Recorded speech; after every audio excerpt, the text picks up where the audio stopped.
Un amigo de Venezuela nos pide que expliquemos qué cosa significa la palabra socialismo, sobre todo porque se ha vuelto a poner de moda en América Latina al hablar de un nuevo socialismo, del socialismo del siglo XXI, etcétera. Lo primero que hay que decir es que la palabra socialismo significa muchas cosas distintas y a lo largo de la historia ha ido significando muchas cosas distintas. Durante la época de las primeras revoluciones obreras, a mediados del siglo XIX, el socialismo, el primer socialismo que surge es el socialismo planteado por el filósofo Proudhon. Proudhon planteaba que el Estado tenía que cumplir un papel muy importante en el control de las principales empresas, tenía que controlar en general a las nuevas industrias que estaban surgiendo en las ciudades y que estaban atrayendo a muchos trabajadores del mundo rural hacia el mundo urbano. Pero este socialismo fue rápidamente tildado o calificado de socialismo utópico por aquellos que crearon o inventaron ideológicamente el segundo concepto o la segunda manera de entender la palabra socialismo, que fueron Carlos Marx y Federico Engels. Ambos escribieron el Manifiesto Comunista y Carlos Marx escribe su famosa obra El Capital, donde plantea básicamente que es necesario establecer un gobierno absolutamente igualitario, controlado totalmente por el Estado, donde básicamente exista un, entre comillas, paraíso socialista. Y este paraíso socialista es un lugar que Carlos Marx y Federico Engels resumen con la siguiente frase: cada uno trabaja todo lo que puede y cada uno gana según lo que necesita. Finalmente, este socialismo logra ser aplicado en un primer país. Es el país más extenso del mundo, Rusia, y se hace gracias a un revolucionario, Lenin, que reinterpreta los textos de Marx y crea lo que se conoce como el marxismo-leninismo.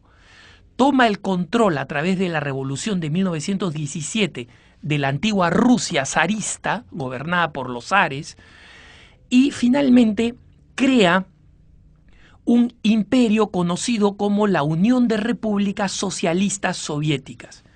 Bajo el comunismo soviético, el socialismo adquiere un sentido distinto.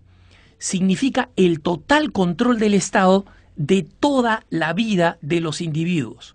No solamente de la vida económica, sino política, mediante un partido único, cultural, las personas leen, aprenden, se les enseña solo aquello que el Estado marxista, que el Estado socialista impone. Nadie, ninguna otra realidad, ni la iglesia, ni grupos privados, ni nada, pueden tener control sobre ningún medio cultural.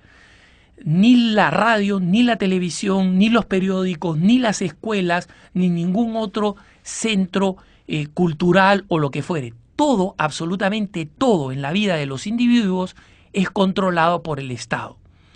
Este tipo de socialismo es el que se impone en otros países poco a poco, como China, Vietnam, Camboya, luego en las naciones del este europeo, Checoslovaquia, Polonia, Hungría, Rumanía, Alemania del Este, etc. Y también en Cuba. El partido único controla todo y desaparece cualquier iniciativa privada.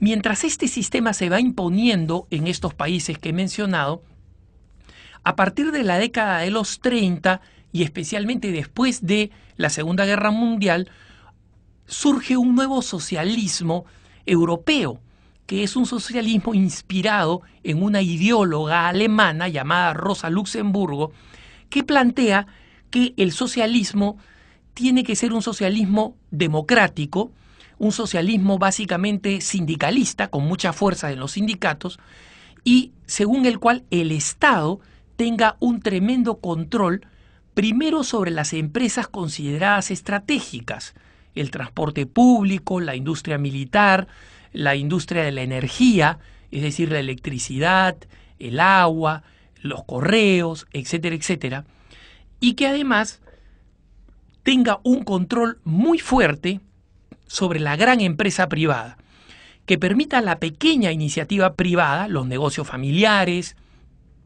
los negocios cooperativos, etcétera, pero que controle a través de los impuestos y de fuertes legislaciones las grandes empresas privadas y que además dé leyes que favorezcan mucho la presencia sindical. Este socialismo, sin embargo, al igual que el socialismo soviético, genera algunas distorsiones. En primer lugar, desalienta la creatividad y la iniciativa privada, mientras que en aquellos países donde el socialismo no se aplica, comienza a surgir un reverdecer económico importante gracias al ingenio de empresarios, al ingenio de pequeños empresarios, a la laboriosidad. En los sistemas socialistas se desalienta esto, porque pónganse a pensar ustedes, una persona creativa, con ideas para mejorar la producción, con energía para trabajar más tiempo,